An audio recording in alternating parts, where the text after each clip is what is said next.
और आज हम लोग बात करने जा रहे हैं प्रीवियस ईयर क्वेश्चन 2019 वाला मैथ कोड नंबर 312। ठीक है, इसके पहले आपको ऑलरेडी अपलोडेड है 2020 का 2021 का पार्ट 1। इसलिए भी ला रहे हैं क्योंकि एमसीक्यूज करने में आप लोग को थोड़ा प्रॉब्लम होता है, और बाकी तो जो सब्जेक्टिव क्वेश्चन है ऐसे भी वहाँ पे डिफाइंड होता है कि कौन सा क्वेश्चन है, और करने में भी आसानी होती है। थोड़ा सा न्यूमेरिकल वाला में दिक्कत होता है, और जो आपका सब्जेक्टिव वो कहीं दूसरी जगह भी अवेलेबल हो जाता है, यानी कहीं भी सर्च करके आप उसको पढ़ सकते हैं। लेकिन एमसीक्यूज कहीं पे आपको नहीं मिल पाता है सही से कि मिलता ही नहीं है। ठीक है, तो जो बाकी और भी देखेंगे, लेकिन पहले 19, 20, 21 का हम लोग पार्ट 1 देख चुके हैं। अब 19, 20, 21 का हम लोग पार्ट 2 को भी देखेंगे, और मैराथन भी अपलोडेड है, वहाँ भी जाकर राजीव पाठशाला चैनल पे वहाँ भी जाकर पढ़ सकते हैं। अगर नोट पीडीएफ की ज़रूरत हो तो व्हाट्सएप ग्रुप में आप टेलीग्राम पे ऐड होंगे, वहाँ से भी आप ले सकते हैं। ठीक है, मेरे नंबर पे कांटेक्ट करके भी ले सकते हैं।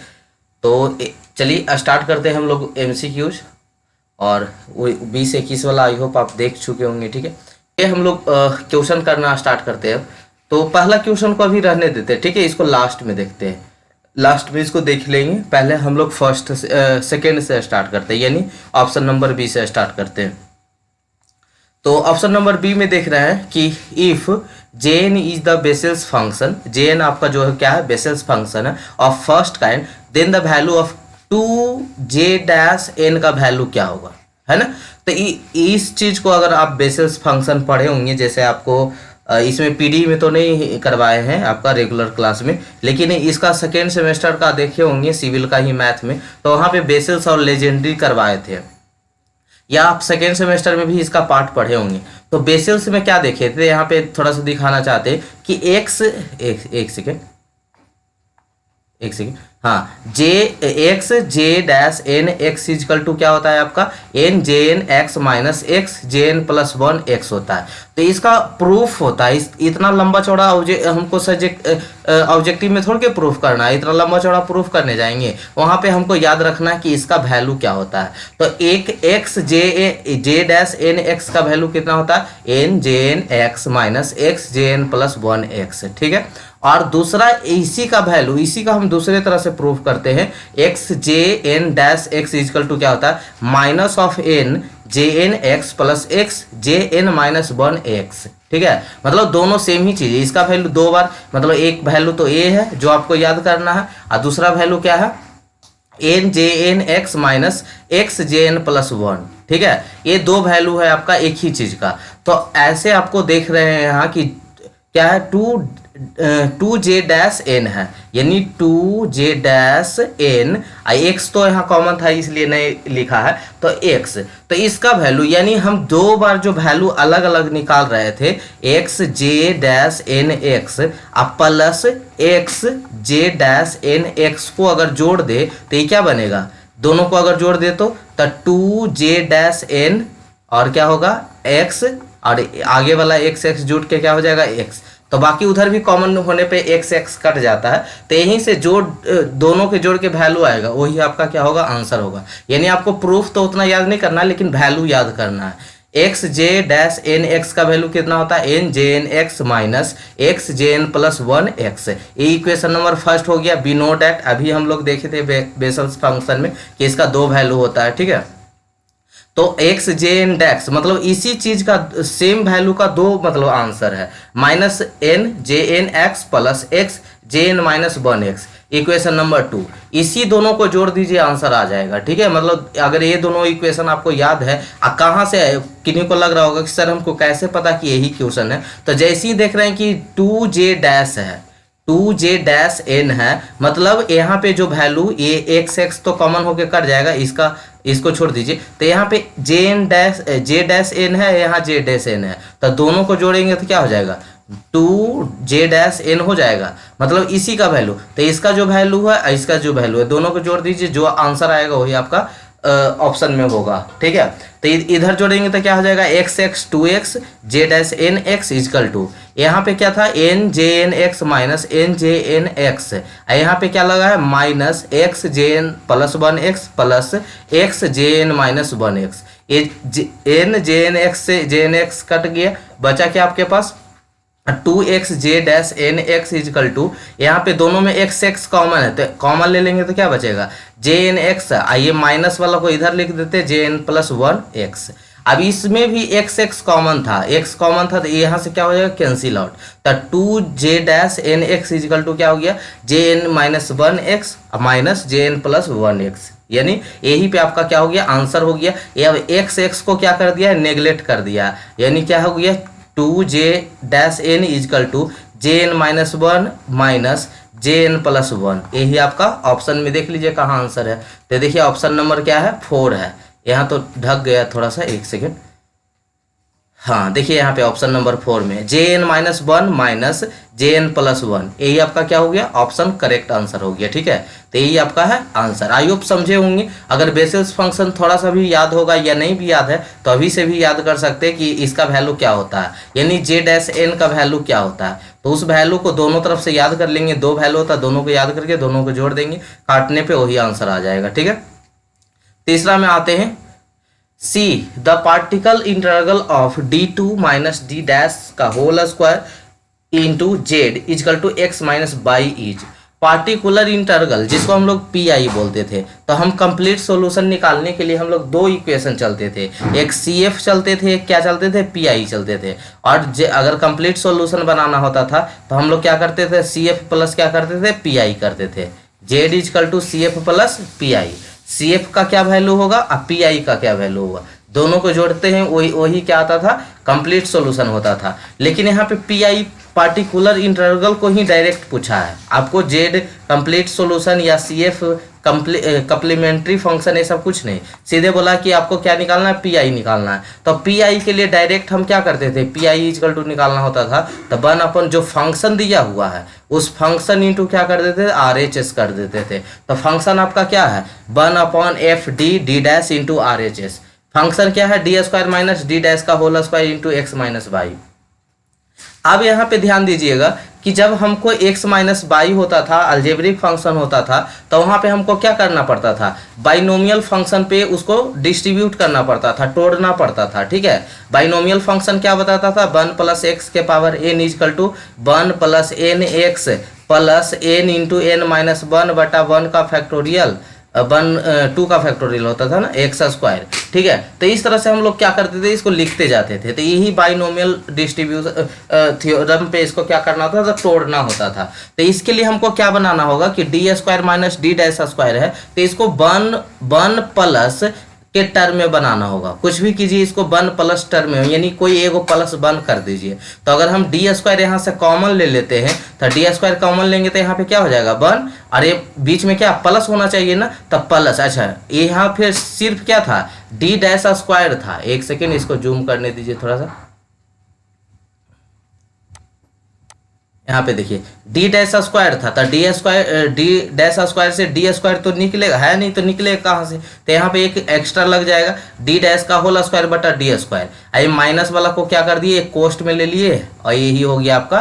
तो 1 प्लस ये 1 प्लस ये जो माइनस डी डैश का होल स्क्वायर बटा डी स्क्वायर है, इसको हम क्या वैल्यू दे देंगे, एक्स नाम दे देंगे। तो 1 प्लस एक्स के टर्म में हो गया, तो यही हो गया। तो 1/डी स्क्वायर, इसको हम क्या लिख दिए, 1 प्लस डी डैश का होल स्क्वायर बटा डी स्क्वायर। और नहीं कुछ है तो पावर कितना इन्वर्स जाता है, जिसे 1/x होगा। इसको आप ऊपर ले जाना चाहते हैं तो क्या करते हैं, एक से इन्वर्स लगाते हैं ना, तो यही inverse into x minus by हो गया। अब इसको क्या करना है, बाइनोमियल पे तोड़ देना है। तो 1/डी स्क्वायर, यही आपका फॉर्मूला है, इस पे तोड़ देना है।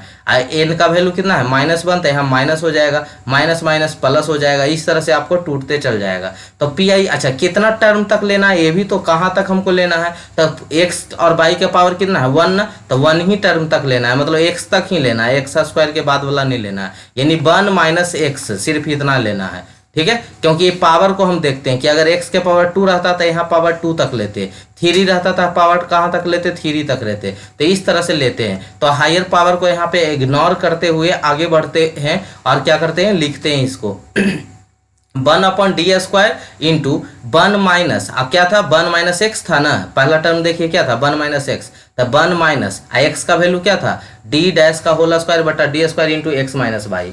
अब देखिएगा एक्स एक्स बारी बारी से गुना कर दीजिए, कॉमन है ना, तो 1/d² इंटू क्या हो जाएगा एक्स, यहाँ पे क्या हो जाएगा नीचे d² है ना, तो d² इंटू क्या माइनस d डैश का होल स्क्वायर बटा d² इंटू क्या हो जाएगा एक्स। उसी तरह से बाई से गुना होगा तो 1/d² इंटू क्या हो जाएगा बाई हो जाएगा, और माइनस माइनस प्लस 1/d² और d डैश का होल स्क्वायर बटा d² इंटू क्या हो जाएगा बाई हो जाएगा। तो हायर पावर वाला तो ऐसे भी जीरो हो जाएगा, क्योंकि x का 2 बार, इसका मतलब d डैश का मतलब क्या होता है डिफरेंशिएशन, x को d डैश का मतलब बाई के रिस्पेक्ट में, डी डैश का मतलब क्या होता है बाई के रिस्पेक्ट में, तो एक्स को बाई के रिस्पेक्ट में कीजिएगा 2 बार, तो ये तो ऐसे भी जीरो हो जाएगा टोटल टर्म, क्योंकि एक्स बाई के टर्म में डिफरेंशिएट हो सकता है, पार्शियली डिफरेंशिएशन नहीं हो सकता है। बाई के रिस्पेक्ट में अगर एक्स को करेंगे तो कांस्टेंट आ जाएगा, तो कांस्टेंट का क्या होता है जीरो, तो ये टर्म टोटल जीरो हो गया।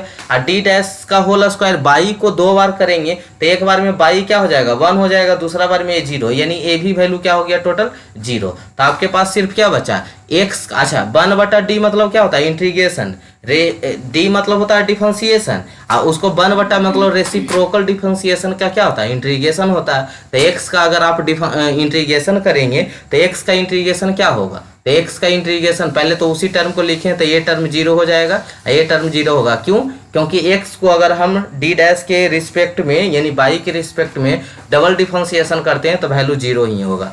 अगर इंटीग्रेशन करके भी डिफरेंशिएशन, क्योंकि 1/d का मतलब क्या है इंटीग्रेशन, तो इंटीग्रेशन करके भी डिफरेंशिएशन कीजिएगा तो बात उतना ही आएगा।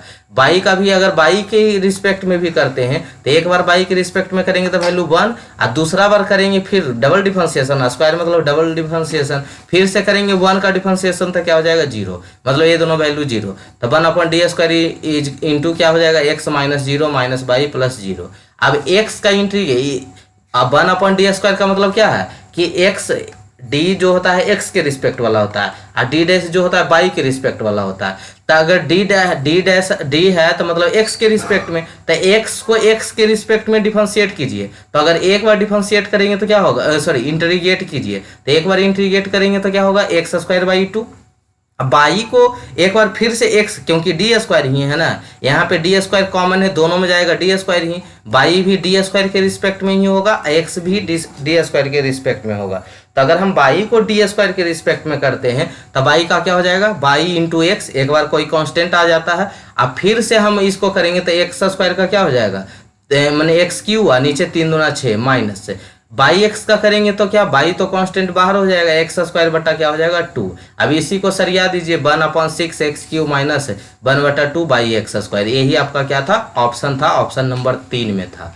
तो आई होप अगर पार्टिकुलर इंटरवल आप पढ़े होंगे अच्छे से, ठीक है, तो आपको अच्छे से समझ में आ गया होगा। ऑप्शन नंबर 3 आपका क्या है करेक्ट आंसर है 1/6 x³ माइनस 1/2 बाई x²। कोई दिक्कत, चलिए तीसरा नंबर पे जिनको नहीं समझ में आया एक बार रिपीट कर लेंगे, या आपको इसका अधिक जानकारी चाहिए तो आप राजीव पाठशाला में मैथ होगा पीडीई का, उसमें आपको पढ़ाया गया पार्टिकुलर पीआई के बारे में, सीएफ के बारे में। अगर आपको लिंक चाहिए, नहीं मिलता है तो लिंक चाहिए तो हमसे कांटेक्ट कीजिएगा, हम आपको भेज देंगे, ठीक है, कि सर हमको पार्टिकुलर इंटरवल को थोड़ा सा कंसेप्ट सीखना है, क्योंकि यहाँ पे एमसीक्यूज है तो उसको, लेकिन फिर भी हम अच्छा खासा डीप में गए हैं, ठीक है। अगर फिर भी आपको अच्छे से शुरू से क्वेश्चन करना है पीआई का तो आप हमसे लिंक ले लीजिएगा, या ऑलरेडी अपलोडेड वीडियो है रेगुलर क्लास में, वहाँ से आप जाकर देख सकते हैं, ठीक है। चलिए नेक्स्ट क्वेश्चन आते हैं। The function of x³ plus x plus 1 in terms of Legendre polynomial is equal to, यहाँ पे x³ ऐसा क्वेश्चन एक क्वेश्चन आ सकता है आपका, ठीक है, तो इसको अच्छे से देख लीजिएगा, हम अच्छे से कवर करना चाहते हैं इसको, ताकि इससे क्वेश्चन आए तो आप कभी छोड़ के ना आए।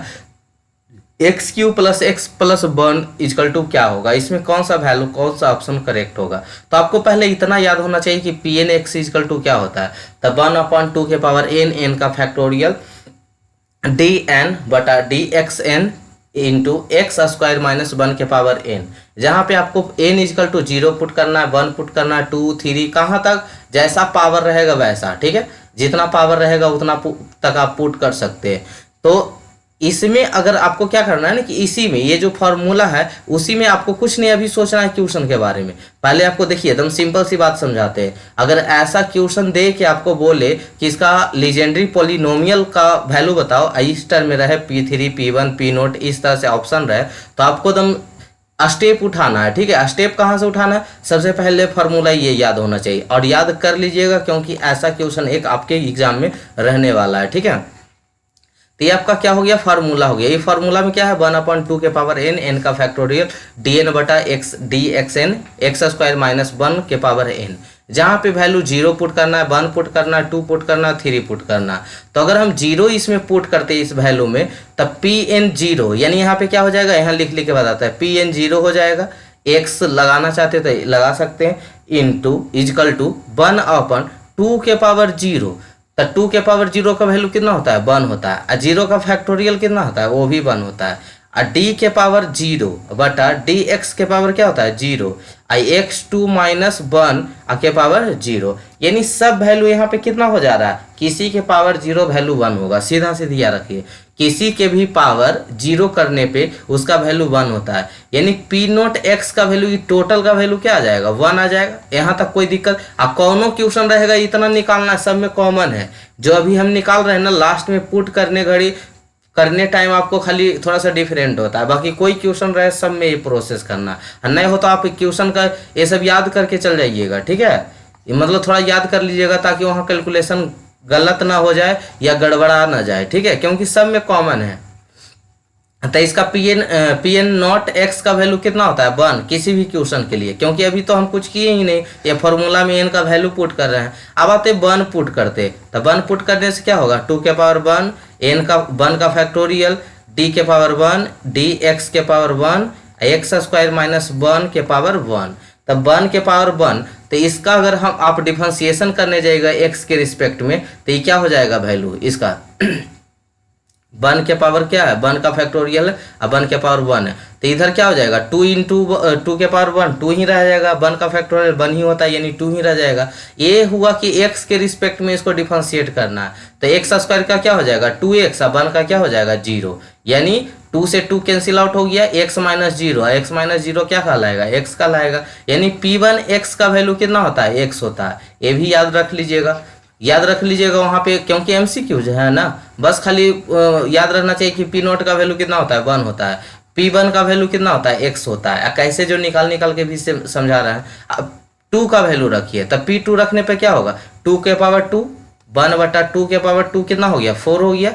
और 2 का फैक्टोरियल था, 2 का फैक्टोरियल का वैल्यू 2 ही होता है। डी एन था तो डी के पावर 2 और डी एक्स स्क्वायर, यानी यहाँ भी एन था तो हो जाएगा एक्स स्क्वायर माइनस 1 के पावर स्क्वायर। तो स्क्वायर है तो स्क्वायर कर दीजिए पहले, एक्स स्क्वायर माइनस 1 का होल स्क्वायर क्या होता है, यानी ए स्क्वायर माइनस बी स्क्वायर पे है। तो इसको हम पहले तोड़ देते हैं, 1 बटा 4 दूनी 8 हो जाएगा, D square D x square, और एक्स स्क्वायर का क्या हो जाएगा, एक्स के पावर 4, 1 के पावर कितना भी कीजिएगा तो 1 ही रहेगा, माइनस 2 एक्स स्क्वायर, ठीक है।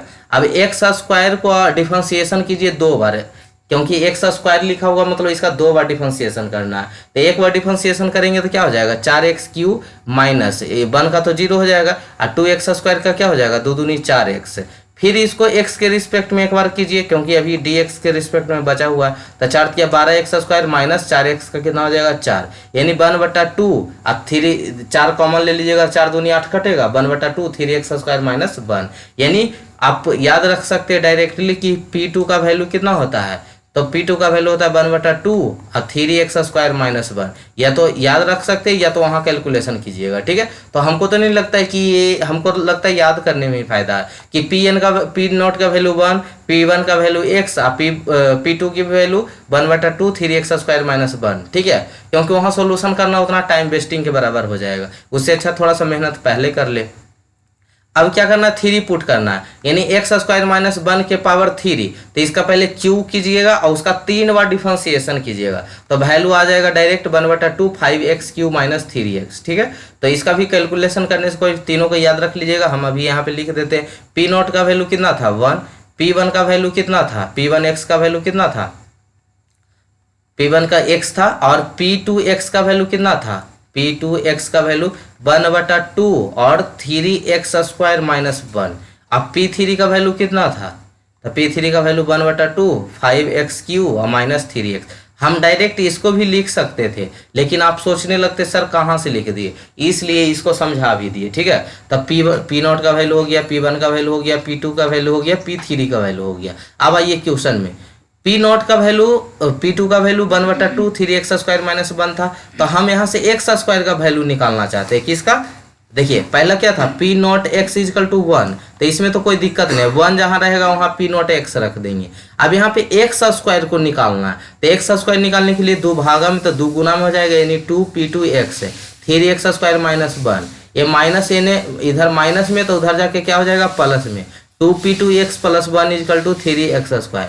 तो x² इजकल टू कितना हो जाएगा, 3 से दोनों में भागा दे देंगे, इधर भी 3 से भागा इधर भी 3 से भागा, तो 2P2x/3 प्लस 1/3 P0x, क्योंकि हम 1 को P0x लिख सकते हैं, क्योंकि ऊपर ही हम लोग पढ़े हैं कि P0 इजकल टू कितना होता है 1 होता है, तो 1 को हम P0x भी लिख सकते हैं। तो x² का वैल्यू निकाल चुके हैं, क्योंकि इक्वेशन ही हमको क्या बताया था, x³ प्लस यही इक्वेशन था ना, x³ plus x plus 1, x³ plus x plus 1। तो यहाँ तो x² नहीं भी निकालते तो चलता, क्योंकि x² का टर्म है ही नहीं। तो चलिए निकाल दिया आपको सिखाने के लिए। अब आते P3 में से निकालते x³ का वैल्यू निकलेगा, तब निकलेगा तब पुट करेंगे। तो x³ लिख के लिए क्या करेंगे, भागा में तो उधर गुना में 2P3x इजकल टू कितना होगा 5x³ माइनस 3x, और इधर 2 से गुना हो गया था यानी माइनस में 3x है। अच्छा 3x है, तो x किसका वैल्यू था याद है, P1x का वैल्यू था, तो हम इसको लिख सकते हैं 3P1x। तो यानी इधर माइनस में तो इधर प्लस में 5x³ रह गया, तो x³ का वैल्यू क्या होगा, तो 2/5 P3x प्लस 3/5 P1x। ठीक है, इस तरह से हो गया। अब इस सब वैल्यू को x³ का वैल्यू, x का वैल्यू, x² का वैल्यू, जो भी क्वेश्चन दिया रहता है उसमें हमको क्या कर देना होता है, पुट कर देना। x का वैल्यू कितना ले आए हैं 2 यहाँ देखिए x³ का वैल्यू कितना ले आए हैं 2/5 P3x 3/5 P1x, तो 2/5 P3x प्लस 3/5 P1x। x का वैल्यू कितना था, तो x को हम तो डायरेक्ट P1x लिखते थे, अब 1 को क्या लिखते थे P0x लिखते थे। अब इसी को जोड़ दीजिए जो सेम फंक्शन वाला है, P1x है, तो ये दोनों को जोड़ेंगे तो कितना हो जाएगा 5 LCM 3/5 प्लस कितना 1 है, तो इसका LCM लेंगे 5 3 5 3 8 8/5 P1x प्लस P0x, यानी यही x को हटा दिया ऑप्शन में, तो क्या हो जाएगा 2/5 P3 प्लस x को सभी से हटा दिया 8/5 P1 प्लस P0। ठीक है, यही आपका ऑप्शन नंबर 2। हमको नहीं लगता कि ये क्वेश्चन आ जाएगा ना, तो अब आपसे छूटेगा, यही ऑप्शन था ना 2/5 P3 8/5 P1 प्लस P0, तो हमको नहीं लगता कि अब आपसे क्वेश्चन छूटेगा। एक बार कमेंट सेक्शन में बताइएगा तो कि हाँ ये क्वेश्चन आपको समझ में आना है। कौन सा क्वेश्चन था, क्वेश्चन नंबर डी। ठीक है, या कोई भी क्वेश्चन फंसते तो आप बता सकते हैं कि सर इसमें हम थोड़ा सा फंस गए हैं, इसको आप बता दीजिए। Let the joint probability density function, जिसको हम लोग PDF के नाम से जानते थे, तो the continuous random variable x and y be the, ये फंक्शन दिया हुआ है जहां लिमिट x का 0 से 1 है, y का 0 से 1 है। ठीक है, तो then the marginal density of x का x वाला क्या होगा, तो हम जानते थे टोटल समेशन जो PDF का होता है वो कितना होता है 1 के बराबर होता है। तो आपके पास फंक्शन क्या है k into x² plus y² dx into dy equal to 0, और x का फंक्शन कितना था, x का लिमिट कितना था 0 से 1 और y का 0 से 1। दोनों का इंटीग्रेशन कीजिए, एक बार x के रिस्पेक्ट में एक बार y के रिस्पेक्ट में। k कांस्टेंट है तो k को बाहर कर दिए। अब पहले हम y के रिस्पेक्ट में कर देते हैं, तो y के रिस्पेक्ट में x² क्या है कांस्टेंट, तो बाहर हो जाएगा इंटू y। अब y² का क्या हो जाएगा y³/3, इसका लिमिट कितना था 0 से 1, तो लिमिट पुट कर दीजिएगा जहां जहां y है, तो क्या बचेगा y के लिमिट 1 पुट करेंगे तो x² बच जाएगा, 1 पुट करेंगे तो 1 का क्यूब 1 ही रहेगा बटा 3, और 0 पुट करेंगे तो सब वैल्यू ही 0 हो जाएगा। तो लोअर लिमिट वाला तो हम लिखना नहीं है, खाली अपर लिमिट वाला, और 0 से 1 इसका क्या है लिमिट है dx के रिस्पेक्ट में। फिर से इसका क्या कीजिए आपका इंटीग्रेशन कीजिए, तो x² का क्या हो जाएगा x³ 1/3x हो जाएगा, 0 से 1 लिमिट पुट करते हैं 1, तो 1/3 इजकल टू 1। k का वैल्यू कितना हो जाएगा, इसको जोड़ देंगे तो 2/3 हो जाएगा, k इजकल टू कितना हो जाएगा 2/3 इजकल टू 1, तो k इजकल टू कितना हो जाएगा, तो 3/2 हो जाएगा। ठीक है, यानी 3 भागा में तो गुना में तो भागा में, यानी 3/2 हो जाएगा।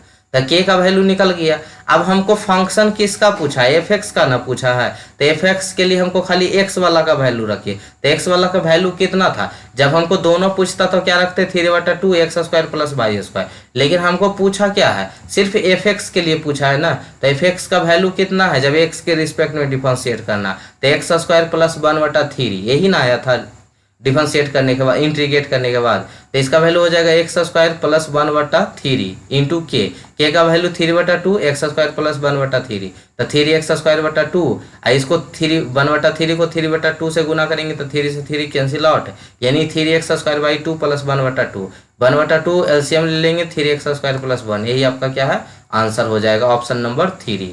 तो आई होप इसमें भी कोई दिक्कत नहीं हुआ होगा, बस के का वैल्यू निकालना है। जिस भी फंक्शन के लिए आपको पूछा है, then the marginal density of X, बाई के लिए पूछता तो बाई वाला ले लेते, ठीक है।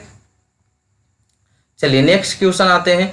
दिया हुआ A intersection B equal to 1/4, A union B equal to 3/4, A bar not equal to 2/3, A bar equal to क्या होता है, तो होने की प्रोबेबिलिटी में से 1 को क्या कर देते, घटा देते हैं, नहीं होने की प्रोबेबिलिटी को घटा देते हैं, या नहीं होने की प्रोबेबिलिटी को क्या करते हैं, 1 में से होने की प्रोबेबिलिटी को घटा देते हैं, यानी सक्सेस फेल्योर का चांस है। सक्सेस का चांस को हम लोग प्रोबेबिलिटी ऑफ ए बोलते हैं, फेल्योर के चांस को ए बार से डिनोट करते हैं। तो पूछ रहा है ए गिवन दैट बी डैश का वैल्यू क्या होगा, तो इसके लिए हम लोग क्या पढ़ते थे, ए इंटरसेक्शन बी बटा intersection probability of B dash. अब बी डैश लगा हुआ है तो मतलब दोनों में डैश लगा दिए, इसको हम लोग लिख सकते हैं P A minus P A intersection B, ठीक है, बटा क्या हो जाएगा P probability of B dash. अब यहाँ पे जो जो वैल्यू आपको नहीं पता है पहले उसका वैल्यू निकालना पड़ेगा। तो पी ए का वैल्यू पता है तो नहीं पता है, तो पी ए के लिए हम लोग क्या कर सकते हैं, तो अभी बता रहे थे ना कि पी बार का वैल्यू दिया हुआ है 2/3, तब पी ए का वैल्यू कितना होगा, तो 1 - 2/3 यानी 1/3 आता है ना घटाने के लिए। उसके बाद क्या निकालना है हमको, ए यूनियन बी निकालना, ए किसका पी बी का वैल्यू निकालना है, प्रोबेबिलिटी ऑफ बी का वैल्यू निकालना है। तो हम जानते हैं A union B equal to P A probability of A plus probability of B minus probability of A intersection B होता है। तो जिसका जिसका वैल्यू दिया हुआ, ए यूनियन बी का वैल्यू दिया हुआ था, प्रोबेबिलिटी ऑफ ए का वैल्यू दिया हुआ था, और ए इंटरसेक्शन बी का वैल्यू दिया हुआ था, तो प्रोबेबिलिटी ऑफ बी का वैल्यू क्या हो जाएगा, तो इन्हें माइनस में तो उधर प्लस में, जो प्लस में उधर माइनस में, सबको गुना भागा कीजिएगा 2/3 आ जाएगा। तो पी बी बार का वैल्यू हमको चाहिए था ना, तो होने की प्रोबेबिलिटी 2/3 है, तो नहीं बी बार का प्रोबेबिलिटी कितना हो जाएगा, तो 1 - 2/3 यानी 1/3। अब सभी वैल्यू आई होप आपको समझ में आ गया होगा। पी ए का वैल्यू जो है पुट कीजिए, पी इंटरसेक्शन बी का है वैल्यू उसको पुट कीजिए, प्रोबेबिलिटी ऑफ बी बार का वैल्यू पुट कीजिए, तो सबको वैल्यू पुट करने पे इसका आंसर 1/4 आ जाएगा, जो ऑप्शन नंबर 2 में है। पी ए का वैल्यू 1/3, पी इंटरसेक्शन बी का वैल्यू a/4 और पी बी बार का वैल्यू 1/3, इसको कैलकुलेट कर लीजिएगा, आंसर हो जाएगा equation number option number 2। G number में आते हैं, let A B and C be any 3 mutually exclusive event. 3 mutually exclusive event दिया हुआ, तो इसमें कौन सा है जो इनकरेक्ट है, करेक्ट नहीं, यहाँ पे ध्यान से पढ़ लीजिएगा कौन सा इनकरेक्ट है, तो हम पहले चेक करते हैं, ठीक है। तो म्यूचुअली एक्सक्लूसिव का मतलब क्या होता है कि अलग अलग तीनों है, तो अलग अलग में तो ये इंटरसेक्शन वाला केस खत्म हो जाएगा, क्योंकि उसका वैल्यू क्या होता है 0, यानी 0 है, तो ये दोनों तो सही है। तीसरा देख लेते हैं, A union B equal to B union C है, A union B union C है, तो यूनियन म्यूचुअली एक्सक्लूसिव होता है, उसका मतलब क्या होता है कि तीनों को सिर्फ क्या कर दीजिए, जोड़ दीजिए, तो ये भी वैल्यू सही है, क्योंकि इसमें इंटरसेक्शन वाला तो केस आएगा नहीं, इसका केस क्या होगा 0 होगा, तो इसका वैल्यू 0 होगा, तो मतलब सिर्फ यही बचेगा, तो ये भी सही है। अब A intersection B intersection C को हम लोग ऐसा कभी नहीं जानते हैं, न पढ़े हैं, P A plus P B plus P C, ये होता भी नहीं है, ठीक है, क्योंकि उसका मतलब होता है कॉमन रीजन, तो यही आपका क्या हो जाएगा, करेक्ट आंसर हो जाएगा ए वाला, ठीक है। बोल रहा था इसमें कौन सा इनकरेक्ट है, तो ये फर्स्ट वाला क्या है इनकरेक्ट है, यानी ऑप्शन नंबर 1 ही आपका क्या है सटीक आंसर है, ठीक है, समझे होंगे आई होप। एच नंबर में आते हैं, तो if mu is the mean and sigma is the standard deviation, mu क्या है आपका मीन है, और सिग्मा क्या है standard deviation of a set measurement which are normally distributed, then the percentage measurement within the range mu +- 2 sigma. आपको normal distribution में बताए थे, म्यू -2 सिग्मा से mu +2 sigma, mu - sigma, mu + sigma, इस तरह से एक रेंज बताए थे। उसमें आपको रेंज में ऐसे वैल्यू आपको डिफाइन कर दिए थे, जहाँ पे हम म्यू इक्वल टू 0 और सिग्मा इक्वल टू 1 पुट करके हम चेक करते हैं। जैसे म्यू माइनस प्लस क्या है 2 सिग्मा है ना, तो एक बार मतलब क्या है म्यू प्लस 2 सिग्मा है, एक बार क्या है म्यू माइनस 2 सिग्मा है। तो म्यू का वैल्यू 0 पुट करेंगे या प्लस 2 इंटू 1 तो कितना हो गया 2। यहाँ पे म्यू का वैल्यू 0 और 2 इंटू 1 यानी कितना हो गया +2 से -2। तो इसका आपका रेंज लिखवाए थे याद होगा तो कि -2 से 2 तक रहता है ना, तो उसका क्या होता है 95.44 एरिया कवर करता है। -1 से 1 रहता है तो 68.27 होता है, और -3 to 3 होता है तो 99.73 होता है। यानी आपको पूछ दे minus mu plus minus sigma तो आपको सीधे आंसर लगाना है 68.27। अगर आपको पूछ दे म्यू प्लस माइनस 2 सिग्मा तो सीधे आंसर लगाना 95.44। म्यू प्लस माइनस 3 सिग्मा पूछ दे तो आंसर लगाना है 99.73। आई होप आप इस तीनों से क्वेश्चन रहेगा तो आप नहीं फंसेंगे। क्लियर है। चलिए एच नंबर वाला हो जाएगा ऑप्शन नंबर सेकेंड, क्योंकि यहाँ पे क्या था म्यू प्लस माइनस 2 सिग्मा था। एच का वैल्यू हो गया। आई का वैल्यू तो मतलब आपको क्या करना है, इसको गामा डिस्ट्रीब्यूशन का है, इसको क्या करना है आपको इंटीग्रेट करना है और वहाँ से जो ऑप्शन आंसर आ जाए। तो इसका सॉल्यूशन नहीं किए हैं, इसको डायरेक्ट लिख दिए, इसका आंसर होगा अल्फा बीटा स्क्वायर। ठीक है, तो जो ऑप्शन आपका है अल्फा बीटा स्क्वायर, ये आपका करेक्ट आंसर होगा फोर्थ। ठीक है। आइए जे में क्या है ना, ये ऐसा क्वेश्चन 2020 में भी इसी पैटर्न पे सेम क्वेश्चन पूछा है, तो आई होप इसके बाद आप खुद भी बना सकते हो उसको 312 कोड वाला, BSc 202 312 कोड वाला। जे नंबर में the moment of generating function of a continuous random variable X be given as mxt equal to 1 - t के power -7 for t less than 1 then its mean and variance is. Less than 1 का कितना ले लेते हैं हम, t के बराबर 0 consider करके बना लेंगे। तो जो आपका फंक्शन दिया हुआ है mxt इक्वल टू 1 - t के पावर -7, तो मीन का मतलब होता है इसको एक बार डिफरेंशिएट कीजिए। तो एक बार डिफरेंशिएट कर रहे हैं तो क्या हो जाएगा m डैश x t होगा, यानी इसका एक बार 1 - t के पावर -7 का एक बार डिफरेंशिएशन कीजिए। तो डिफरेंशिएशन करेंगे मतलब 2 बार डिफरेंशिएशन करना है आपको, तो -7 का आगे आ जाएगा और एक क्या हो जाता है जुड़ जाता है। जो वैल्यू ऐसे करते हैं ना हम लोग, x के पावर मान लीजिए n है तो हम लोग क्या करते हैं n x के पावर n-1 डिफरेंशिएशन में ही ना करते हैं, n को आगे भेजते हैं उसी में एक घटा देते हैं। तो -7 में से एक घटाएगा तो -8 हो जाएगा। ठीक है, तो ये वैल्यू कितना होगा माइनस माइनस प्लस 7 1 - t के पावर -8, जहाँ t इक्वल टू क्या हो 0 हो, तो t का वैल्यू 0 पुट करेंगे यानी 7 इंटू 1 का पावर कुछ भी करेंगे तो कितना होगा 1 ही रह जाएगा। 1 इंटू 7 क्या हो जाएगा 7 ही हो जाएगा। आया समझ में। 7 इंटू 1 के पावर कितना है -8, तो 1 के पावर कुछ भी 1 ही होता है, तो 7 गुने 1 कितना हो गया 7 वैल्यू हो गया। अब क्या करना है ना, इसको फिर डबल डिफरेंशिएशन कीजिए। तो डबल डिफरेंशिएशन करेंगे तो उसी चीज को, तो पहले से कितना था ये आया हुआ यहाँ पे कितना था 7 -7 और कितना था बाबू 1 - t के पावर -8, तो 8 7 56 हो गया और एक और जोड़ेंगे तो कितना हो जाएगा -9 हो जाएगा। ठीक है, तो माइनस माइनस प्लस 1 - t के पावर -9 और t का वैल्यू 0 रखेंगे तो 56 इंटू 1 - 0 के पावर -9, तो 1 के पावर -9 का वैल्यू कितना होगा 1 ही होगा। तो 56 गुने 1 कितना हो जाएगा 56, यानी ex स्क्वायर का वैल्यू 56 हो गया। तो वेरिएंस क्या होता है ex स्क्वायर माइनस ex का होल स्क्वायर, तो 56 माइनस ex का वैल्यू कितना था 7 का होल स्क्वायर, तो 56 - 49 यानी कितना हो गया 7। तो फर्स्ट को मीन बोलते हैं, सेकेंड को वेरिएंस बोलते हैं। तो मीन का वैल्यू कितना आया था, तो मीन का वैल्यू भी 7 आया था और वेरिएंस का भी वैल्यू कितना आया 7 ही आया। ठीक है, अब एक चीज और बताते हैं, इसका आंसर तो हो गया 7 7 7 7। तो एग्जाम में आ जाएगा ना तो इसको सोल्व नहीं कीजिएगा, डायरेक्ट जितना रहेगा ना, जिसे यहाँ पे 7 दिया हुआ है तो यही आंसर हो जाएगा 7 7। 5 रहेगा तो हो जाएगा आंसर 5 5। ठीक है, हो जाएगा। चलिए जितना रहेगा 6 रहेगा तो आंसर हो जाएगा 6 6, तो ऑप्शन नंबर 4 हो गया। ठीक है, उसके बाद आते हैं फर्स्ट वाला पे।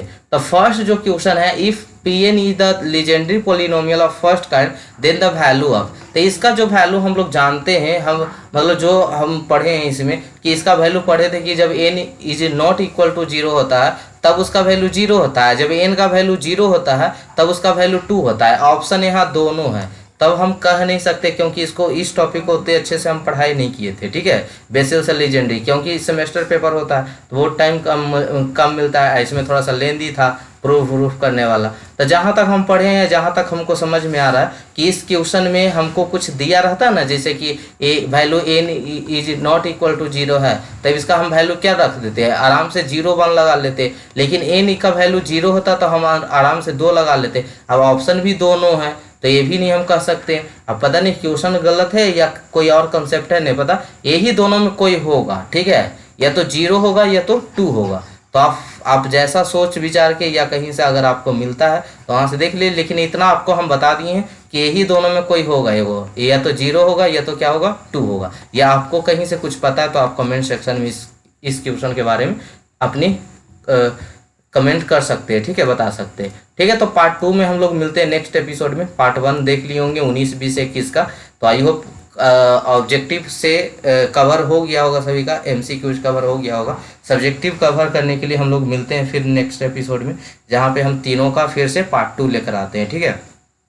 बाकी थ्योरी पेपर है तो थ्योरी पेपर वाला में आपको टेंशन नहीं लेना, फिर थ्योरी पेपर में कुछ भी लिख सकते हैं, लेकिन न्यूमेरिकल पेपर का आपका तैयारी अच्छे से करना होगा, क्योंकि न्यूमेरिकल में आप कुछ लिख नहीं सकते हैं, ठीक है, जब तक आपको आएगा नहीं। थ्योरी में तो हम कुछ बना बना के लिख भी देते हैं, तो इसलिए न्यूमेरिकल पेपर यानी मैथ को और इलेक्ट्रॉनिक्स को आपको अच्छे से कवर करना होगा। सर्वे में भी न्यूमेरिकल आ जाता है, लेकिन वहाँ थ्योरी ऐसा रहेगा कि आप उससे आराम से पास कर सकते हैं। और सभी सब्जेक्ट में है कि न्यूमेरिकल तो रहता है, लेकिन आप आराम से थ्योरी से भी पास कर सकते हैं। लेकिन ये दोनों टॉपिक को आपको अच्छे से पढ़ कर जाना होगा, ठीक है। ठीक है, थैंक यू सो मच यहाँ तक बने रहने के लिए।